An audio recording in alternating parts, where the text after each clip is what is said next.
আশা এবং বিশ্বাস মানুষের জীবনের দুই অমূল্য স্তম্ভ। এটাই হলো ঢাল এবং এটাই হলো অস্ত্র। এটাই আমাদের রক্ষা করে এবং এটাই আমাদের জীবনের পথ প্রশস্ত করে। কিন্তু ছোট একটা সমস্যা আছে। এবার যদি আপনি বটবৃক্ষের থেকে এই আশা রাখেন যে এ আমাকে ফল দেবে, তাহলে সেই আশা ভঙ্গ হওয়াই স্বাভাবিক।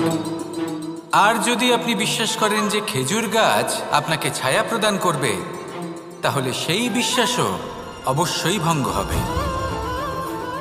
তাহলে কি করা উচিত? চোখ বন্ধ করে যে কাউকে বিশ্বাস করার আগে বা যে কারোর থেকে আশা রাখার আগে নির্বাচন করুন যে কার ওপর বিশ্বাস রাখতে চান, কার ওপর আশা রাখতে চান। তবে আমি তো বলবো যে বিশ্বাস করতে হলে নিজের ওপর করুন, যে এই সংসারে এমন কোনো কাজ নেই যা আপনি করতে পারেন না। আর শুধু কর্ম করতে থাকুন আর ভরসা রাখুন ঈশ্বরের ওপর, যে উনি আপনার কর্ম দেখবেন আর আপনাকে আপনার কর্মফল অবশ্যই দেবেন, আপনাকে সাফল্য দেবেন। যদি আপনার বিশ্বাস অটল হয়, নিরন্তর পরিশ্রম করেন, তাহলে ঈশ্বর কখনোই আপনার আশা ভঙ্গ হতে দেবেন না। আসুন আর আমার সাথে ভালোবেসে বলুন, রাধা রাধা। আমরা আনন্দ লাভের জন্য ভালোবাসি মা বাবাকে, ভাই বোনকে, পরিবার পরিজনকে, বন্ধুকে, প্রেমিকাকে। আমরা চাই যে সকলে যেন আপন হয়ে থাকেন, আমাদের কাছে থাকেন। কিন্তু মানুষের একটা প্রবৃত্তি আছে যে তিনি যা লাভ করে ফেলেন তার মূল্য তিনি বুঝতেই পারেন না। যদি আপনার বাড়ির কাছে একটা মিষ্টি জলের সরোবর থাকে বা সুন্দর নদী থাকে, তাহলে জলের গুরুত্বটা কি আপনি তা বুঝতেই পারবেন না।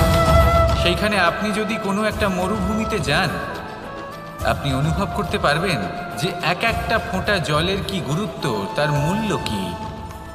সুখের মুহূর্তে যদি আপনজনদের মনে রাখেন, তবে দুঃখের মুহূর্ত নিজে থেকেই দূরে সরে যাবে। ভালোবাসা এবং তার সাথে স্মরণ করা, এটাই তো হলো জীবনের এবং ভালোবাসার আসল মূল্য। আসুন আর আমার সাথে ভালোবেসে বলুন, রাধা রাধা। আমাদের হাতটা দেখুন, এই হাতে 5টা আঙুল আছে যা ভিন্ন ভিন্ন ধরনের, একরকম কেন নয়? কারণ হলো প্রত্যেকের নিজের নিজের গুরুত্ব আছে, নিজের নিজের মাহাত্ম্য আছে। এরা ভিন্ন, তাই একত্রিত হয়ে মুষ্টিবদ্ধ করা সম্ভব, যার দ্বারা আমরা আত্মরক্ষাও করতে পারি, আবার আক্রমণও করতে পারি। যদি 5টি আঙুল সমান হতো, তাহলে মুষ্টিবদ্ধ হতে পারত না, নিজেদের মধ্যে বিভ্রান্তির সৃষ্টি করত। এবার এরকমই কিছু আমাদের সংসারেও হয়। আমাদের দেশ, যেখানে একটি ভূমির ওপর ভিন্ন ভিন্ন ধর্মের মানুষ বাস করেন, ভিন্ন ভিন্ন জাতি, ভিন্ন ধর্ম, ভিন্ন ভাষা। কিন্তু যদি আমরা এটা ভাবি যে কিভাবে এই দেশকে কল্যাণের পথে নিয়ে যাওয়া যায়, কিভাবে এর বিকাশ করা সম্ভব, তাহলে আমাদের একত্রিত হওয়া শিখতে হবে।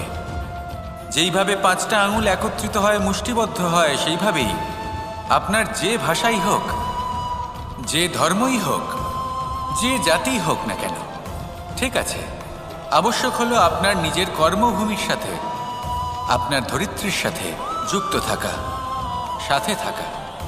তবেই দেশের উন্নয়ন সম্ভব, তবেই এই দেশ স্বতন্ত্র থাকবে, সফল হবে, আর এই মন প্রসন্ন হয়ে বলবে, রাধা রাধা। খেলা খেলতে কে না ভালোবাসেন? আমরা প্রত্যেকেই যখন সময় পাই, সুযোগ পাই, তখনই আমরা কোনো খেলা খেলি। খেলার সময় 2 ধরনের মানুষ ওখানে থাকেন, 1 যারা অংশগ্রহণ করেন, আর 2 যারা দেখতে থাকেন, যারা দর্শক হয়ে দেখেন, যারা নিজের পক্ষের বিজয়ের ফলে উচ্ছ্বসিত হয়ে থাকেন, পরাজয়ের ফলে শোক পালন করেন, পরামর্শ দিয়ে থাকেন। আর বিজয়ী কে হন? বিজয়ী তিনি হন যিনি অংশগ্রহণ করেন। নির্বাচন আপনাকে করতে হবে, আপনি কি করতে চান? আপনি কি খেলোয়াড় হতে চান, নাকি আপনি দর্শক হতে চান? যদি আপনি বিজয়ের আনন্দ লাভ করতে চান, সেই রোমাঞ্চ অনুভব করতে চান, তাহলে খেলতে হবে, ময়দানে আপনাকে নামতেই হবে। পরাজয়ের সম্ভাবনার ভয়ের সাথে আপনাকে লড়াই করতেই হবে, বিপক্ষের আহ্বানকে স্বীকার করতেই হবে, খেলোয়াড় হয়ে উঠতে হবে। তবেই এই বিজয়ের সম্ভাবনা থাকবে।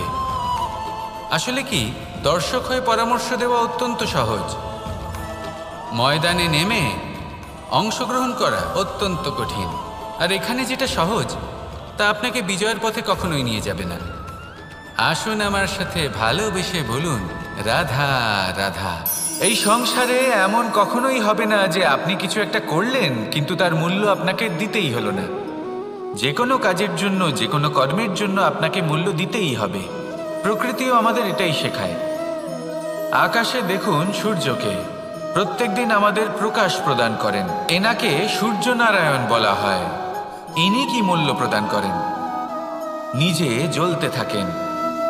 ধরিত্রী মাতা, এই ভূমি, ইনি কি মূল্য প্রদান করেন? প্রহার সহ্য করেন। আমরা এই ধরিত্রীতে প্রহার করে মাটি খুঁড়ে তাতে বীজ বপন করি, তবেই আমরা অন্ন লাভ করি, তবেই ফসল পাই। জীবনে যদি আপনাকে সফল হতে হয়, সম্মান পেতে হয়, যশ পেতে হয়, তাহলে আপনাকে মূল্য দিতেই হবে। যদি আপনি সাফল্য লাভ করতে চান তাহলে দিন রাত আপনাকে ত্যাগ করতে হবে, যেখানে সমগ্র সংসার সন্তোষ অনুভব করছে আর আপনাকে করতে হচ্ছে পরিশ্রম। যদি আপনি সম্মান প্রাপ্ত করতে চান তাহলে আপনাকে সেই সুখ ত্যাগ করতে হবে যা সবার কাছে রয়েছে। যদি আপনি যশ লাভ করতে চান তাহলে নিজের অন্তরকে মেরে ফেলা আপনাকে শিখতে হবে, তবেই আপনি যশ লাভ করবেন। জীবনে শুধুমাত্র ধন মূল্যবান নয়, কিন্তু এই যে মূল্যের কথা আমি বলছি সেটা যদি আপনি দিতে পারেন তাহলে নিশ্চিত রূপে এটা আপনাকে আরো মূল্যবান করে তুলবে, নিশ্চিত রূপে গড়ে তুলবে। তাহলে এটাই করুন আর আমার সাথে ভালোবেসে বলুন, রাধা রাধা। মানুষের শরীর থেকে যা কিছু নির্গত হয় সবই পচনশীল, তা থেকে দুর্গন্ধ বেরোয়, একটা ঘৃণাবোধ জন্ম নেয়। আমাদের রক্ত হোক, অবশিষ্ট হোক, ঘাম হোক, নিঃশ্বাস হোক, আবার এমনকি যখন আমরা মনুষ্য শরীর ত্যাগ করি তারপরেও এই শরীরেও পচন ধরে, তার থেকে দুর্গন্ধ বেরোয়। কিন্তু বিষয়টা হলো এটা আমাদের হাতেই নেই। তাহলে আমাদের হাতে কি রয়েছে? আমাদের কর্ম, আমাদের উদ্দেশ্য আর আমাদের বাণী। যদি এইগুলো শুভ রাখেন তাহলে শুধু নিজে সুগন্ধিত থাকবেন না, এই সমগ্র সংসারকে সুগন্ধিত করে তুলবেন। কথায় আছে যে বাণীর থেকে অধিক মূল্যবান আর কিছুই নেই। সেই জন্য যে কোনো কথা বলার আগে নিজের শব্দকে নিজের মনের তুলাদণ্ডে মেপে দেখুন, তারপরে তার প্রয়োগ করুন। কখনো কখনো এমনও হতে পারে যে আপনার কথা কারোর জীবনে আশীর্বাদ হয়ে দাঁড়ালো, যার দ্বারা হয়তো সে শক্তি এবং প্রসন্নতা লাভ করলো। আবার এমনও হতে পারে যে আপনার কথা হয়তো কারোর মনে এমন আঘাত দিল, সে সেই আঘাত কোনোদিনও ভুলতে পারল না। আসুন আমার সাথে ভালোবেসে বলুন, রাধা রাধা। যদি আমি স্থির করি, যদি নিশ্চিত করি একটা মূর্তি গড়ে তুলব, আর কিছুক্ষণ সেই কাজটা করে আবার কিছুক্ষণ পরে বন্ধ করে দিই, আবার কিছুক্ষণের জন্য কাজটা করে আবার সেই কাজ বন্ধ করে দিই, আবার কিছুক্ষণের জন্য কাজটা করে বলি ক্লান্ত লাগছে, কিছুক্ষণের জন্য বিশ্রাম নিয়ে নিই, যদি এইভাবে আমি কাজটা করি তাহলে কি এই কাজ উচিত সময় এবং উচিতভাবে সম্পন্ন হবে? কখনোই নয়। শুধু তাই নয়, যে কোনো কাজ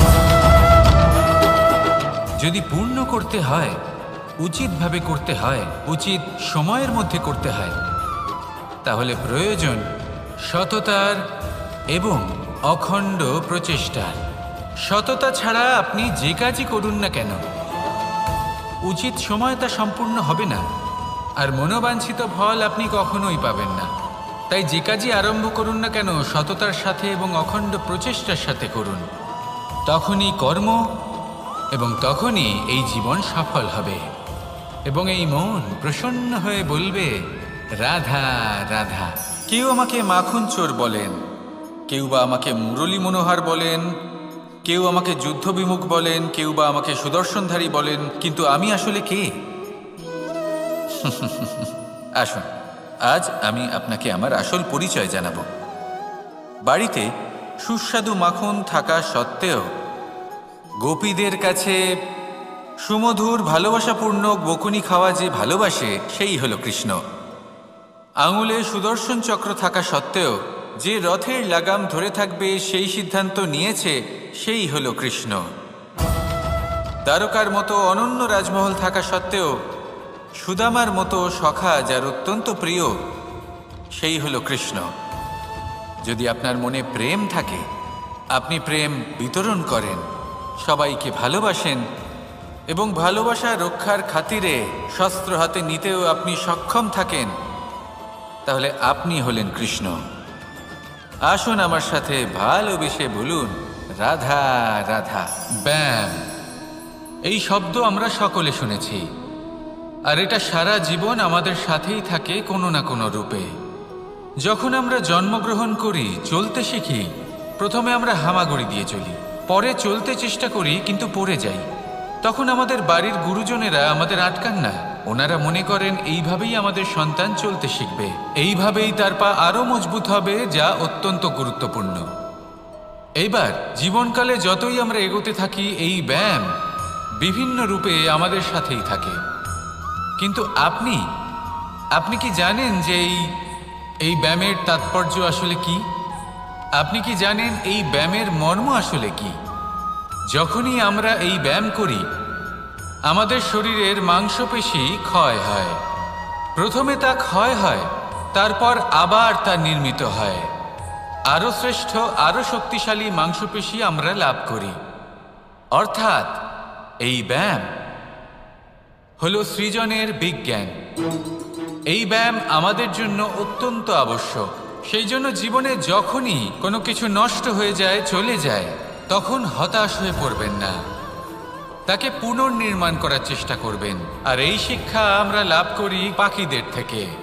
যখনই বর্ষা হয়, ঝড় আসে, যখন পাখির বাসা ভেঙে চুরমার হয়ে যায়, তারা হার মেনে নেয় না। সে আবার অল্প অল্প করে সব খুঁজে একত্রিত করে আবার নিজের বাসা বানিয়ে তোলে, পুনরায় এক জীবনকে জন্ম দেয়, এক নতুন পরিবারকে জন্ম দেয়। তাই মনে রাখবেন, জীবনে এইভাবেই যদি আপনি নির্মাণ করতে চান, সৃজন করতে চান, তাহলে সেই নির্মাণের জন্য ভাঙনের অভিজ্ঞতা থাকা অত্যন্ত আবশ্যক। ভগ্ন বস্তুকেও সম্মান করা অত্যন্ত আবশ্যক। এই আচরণ মনে নিয়ে আসুন, মন প্রসন্ন হয়ে বলবে, রাধা রাধা। যখন আমরা কোনো বনে প্রবেশ করি, তখন এই সবুজ ঘাস দেখে, এই কোমল ঘাস দেখে আমাদের মন প্রফুল্ল হয়ে ওঠে।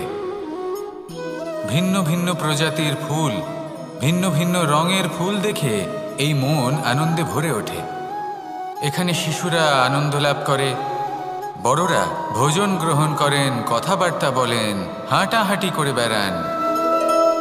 এবার ভেবে দেখুন, যখন এই উপবনের নির্মাণ হয়েছিল, সেই সময় যদি এই মাটিকে সঠিকভাবে খনন না করা হতো, যদি তাতে সঠিকভাবে বীজ রোপণ না করা হতো, যদি কোনো সংঘর্ষ না হতো, পরিশ্রম না করা হতো, যদি চলতে চলতে পায়ে কাঁটা না বিঁধে যেত, তাহলে এই সুন্দর বন দেখে আমরা কি এই আনন্দ লাভ করতে পারতাম? কখনোই নয়। ধরুন কোনো নদীর তটে সুন্দর একটি বন আছে, সেই বনের আনন্দ লাভ করতে গেলে আপনাকে সেই নদী পার করতেই হবে। যদি সুখের নদীর কাছে পৌঁছতে চান, তাহলে তটে যে কাঁটা রয়েছে সেগুলোর সাথে সংঘর্ষ করতেই হবে। এই সংসারে যদি আপনি সুখ লাভ করতে চান, তাহলে সুখ লাভের এই যাত্রা শুরু করতে হবে সংঘর্ষ দ্বারা। তাহলে সংঘর্ষকে স্বাগত জানান, এর পেছনেই সুখ রয়েছে যা আপনার জন্য অপেক্ষা করছে। এবার হাসুন আর আমার সাথে ভালোবেসে বলুন, রাধা রাধা। এই সংসারের সব থেকে কঠোর ধাতুর মধ্যে একটি হলো লোহা। লোহা দিয়ে আমরা অনেক অস্ত্র শস্ত্র লাভ করি, অনেক বস্তুও লাভ করি। এবার এই লোহাকে কাটার জন্য, একে কোনো আকার দেওয়ার জন্য কি প্রয়োগ করতে হয়? লোহা। এবার এই কথাটা আমরা সকলেই জানি যে লোহার দ্বারাই লোহাকে কাটতে হয়। এবার এই কথা আমি আপনাকে কেন বলছি, এরপরে খুব বড় একটা প্রশ্ন আসে যা খুব বড় শিক্ষা দিয়ে যায়। এটা কেন হয় যে আমরা একটা লোহা দিয়ে একটা লোহাতে আঘাত করছি, কিন্তু যে লোহা দ্বারা আঘাত করছি তার আকার বদলাচ্ছে না, যার উপর প্রহার করছি তার আকার বদলাচ্ছে? এতে পার্থক্যটা কোথায়? পার্থক্য হলো তাপমাত্রার। দেখুন, যে লোহাকে আমরা কাটতে চাই তার তাপমাত্রা বাড়াতে হয়, তাকে গরম করতে হয়। আর যে লোহা দ্বারা আমরা আঘাত করতে চলেছি সেই লোহা আমাদের ঠান্ডা রাখতে হয়। অর্থাৎ ঠান্ডা লোহা গরম লোহাকে কেটে দেয়। এবার এই শিক্ষা কি আমাদের জীবনে যথেষ্ট নয়?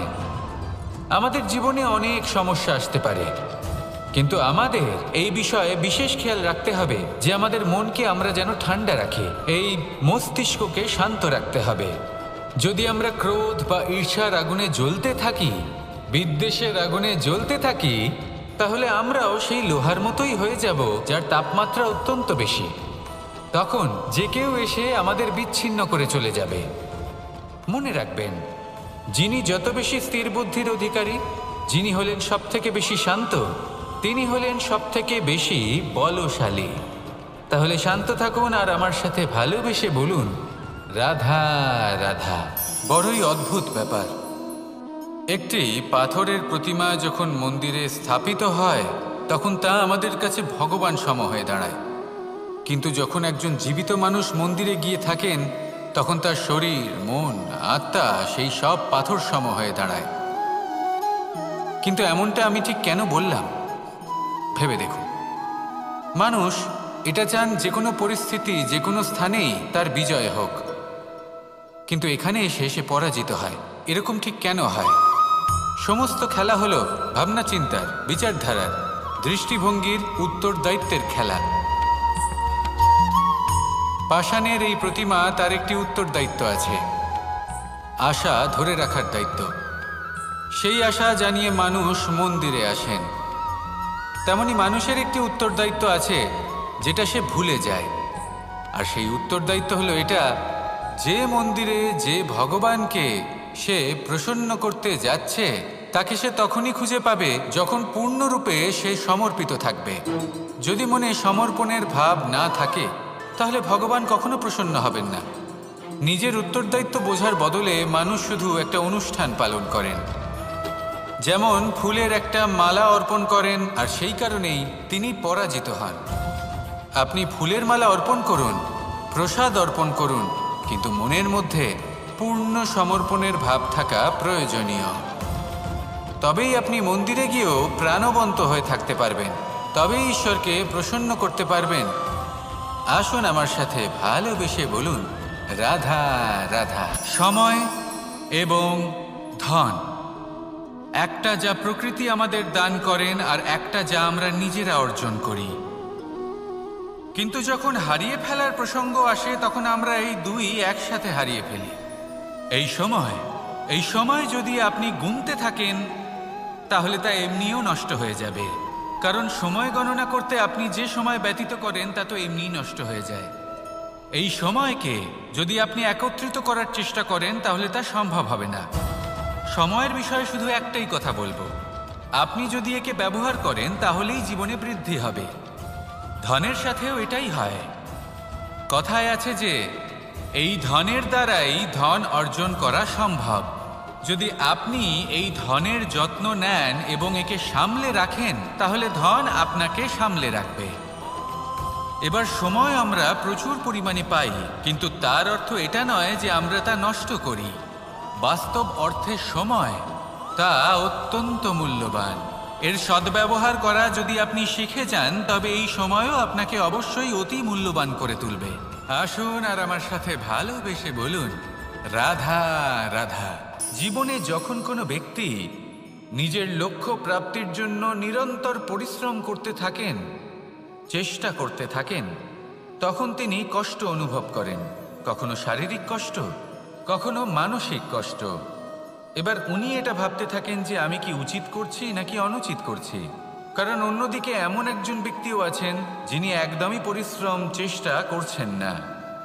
তিনি মদিরা পান করেন, বিলাসিতায় জীবন কাটান, অলস প্রকৃতির হয়ে ওঠেন, নিদ্রাতে বিলীন হয়ে থাকেন আর ভাবেন যে তিনি সুখ লাভ করছেন।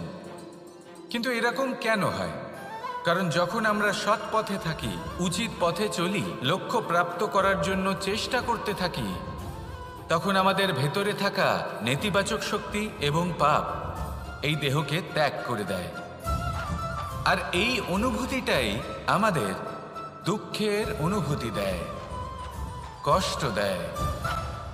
এবার সেখানে যদি আমরা কুপথে চলি, অনুচিত পথে চলতে থাকি, তাহলে আমাদের ভেতরে থাকা পুণ্য এবং ধনাত্মক শক্তি আমাদের দেহ ত্যাগ করে দেয়। আর এই অনুভূতির কারণেই আমরা সুখ অনুভব করি। কিন্তু কখনো ভাববেন যে এই সুখ বেশি সময় পর্যন্ত